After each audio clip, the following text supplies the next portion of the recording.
Hey guys, I just took out a loan in the last 3 months for $6,000 in your name. That's if you're a taxpayer, of course. The government in the last 3 months setting some new all-time records. And this is a little bit uh, low because they've added another 250 billion since then. But in the last 3 months, they added $1 trillion in debt. Exciting, exciting news. That's $6,000 per taxpayer. Okay, so that's a blank check with your name on it if you're a taxpayer. The number one political issue today, and you're seeing it in Congress, you're seeing it with Matt Gaetz kicking out McCarthy because they wanted single subject spending bills. There's a congresswoman from Indiana who's threatening to quit or not run for re-election unless they establish some kind of debt commission because the debt is the problem. The debt's the problem. And I did a video earlier about college, and people want the government to forgive their student loans, which just add to the debt and yada yada yada. And I've been warning, some people don't want to listen, but the system is failing. It may fail slower than other systems like England and Europe and da da da da. Okay, that's all relative, but the long game is the system's failing. The economic system of the dollar is failing because they add exponential debt to the system. I said this when they were talking about the debt ceiling. They're going to talk about it.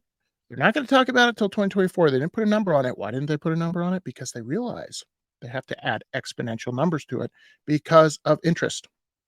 Because of interest. The interest on our debt. The question you should ask yourself with this clown show going on, and this has taken decades, folks. This isn't just a quick fix.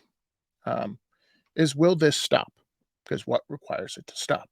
How do you pay off debt? You increase your income and decrease your expenses. What are the big expenses in the United States? Social Security and Medicare. Social Security and Medicare. So even if we cut expenses, meaning we cut the amount of Medicare you could get as a percentage, do you think medical costs are going to go up or down?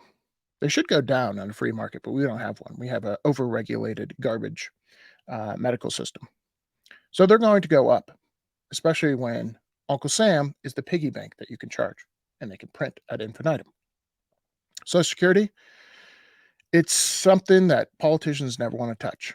And that's reality. We have to cut it big time. But no, we're not going to do that. Military spending. We see a recruiting problem. And since we have this gargantuan military and we want to meddle in other people's affairs all around the world, we need said gigantic military. Or at least we need the size to accomplish all these foreign war tasks that politicians are tasking the military to do. And as Russia and China are messing around overseas, do you think anybody's going to want to cut military spending? No. But the number one political problem today, folks, is going to be the debt. You see it.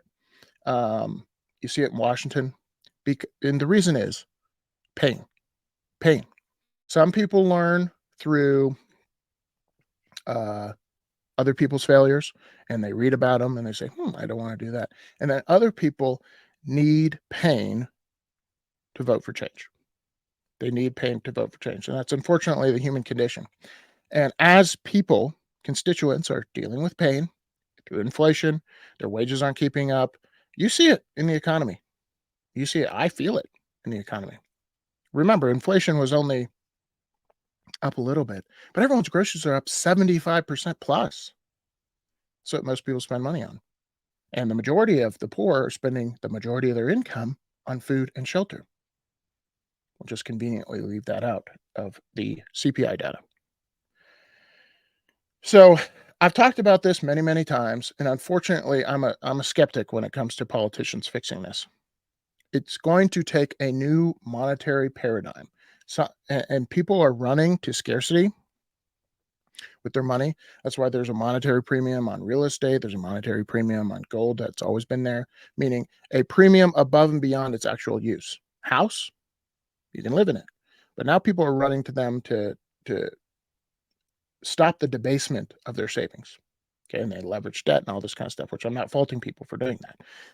But that has ripple effects in the economy. People can't afford real estate and yada, yada, yada. Meanwhile, the government's out there making it worse by bazooking money, another $1 trillion in the last 3 months, into the economy. Just trying to keep up with the debasement of the currency is a full-time job for people. If you're a doctor, you also have to be a hedge fund manager of your own money. You can't think about innovating in your career. You have to stop and think, okay, half my time has to be worried about when I get this money, how do I stop it from debasing? What do I have to put it in? Do I have to be a part-time real estate investor too? Yes. And that's why I think maybe I'd love to know what you guys think, but I think Bitcoin could be the answer. It's the best answer I have found to this debasement. It's scarcity. It can't be messed with by the government. Can't be it's censored. It could be made illegal, of course, but a new monetary paradigm that the government can control and the free market could use as a base layer. And it's like it's a check and balance, right? So as government prints more money, Bitcoin becomes more valuable. People run towards Bitcoin instead of the dollar. And that causes pain to the government because it causes higher interest rates for their dollar. So what happens? The dollar has to debase even faster. So it's this check and balance like, hey, if you're going to mess with your currency and you want us to use it, you force us to use it, and you're going to continue to debase it, you know what I'm going to do? I'm going to run somewhere else. And you see this as we have some of the highest interest rates in the last 20 years. Gold is staying high, Bitcoin is staying high. Why is that? Because usually when rates go up, and I saw this, I'll give Nobody Special some credit. I saw him mention this on Twitter. Usually when rates go up, gold goes down. Why? Because if you have your monetary currency units in gold, and you could take those monetary currency units and actually get a yield on them, 5% plus, like right now, why would you have it in gold? You're going to go over here. Why? Because the threat of the actual U.S. government paying you back in purchasing power, not just they'll pay you back, but in purchasing power, we're talking purchasing power terms, not numbers on screen terms, is getting lower and lower. And so people are finding a safe haven, even with high interest rates, in gold, in Bitcoin, in real estate, and all kinds of other things other than the U.S. dollar debt, because they realize the math don't line up, folks. And so it's becoming a political issue. If you guys have followed the drama with Kevin McCarthy, Matt Gaetz said single subject spending bills, and we'll see if that happens. But I just think the tide is too strong, and it's too late for the dollar. What we can help, and what Matt Gaetz can potentially help, is how fast it happens. But the math don't work unless you want to cut Social Security, Medicare, Medicaid, and half military spending. You want to do that? I doubt that there's the political will to do that in Washington, because your voters are going to get real ticked at you. So I just think our best hope is this, and this is kind of, I don't know. I'm trying to be realistic here and not just like Pollyanna, like everything's going to work out fine. Math doesn't work. So can we stop the debasement happening as quickly as it's happening now? 1 trillion in 3 months, adding to the debt. Can we slow that down and hopefully elongate the dollar's lifespan so it's better than all the other currencies, better than the euro and all this kind of stuff? And then once that happens, step off the boat to a new currency system.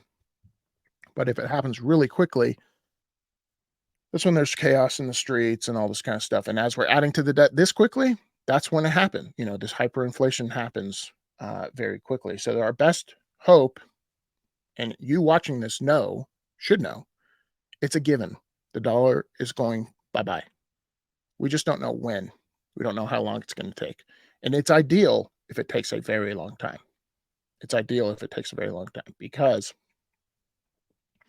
when it happens quickly, if you study that in history, it's not good. It's pandemonium in the streets.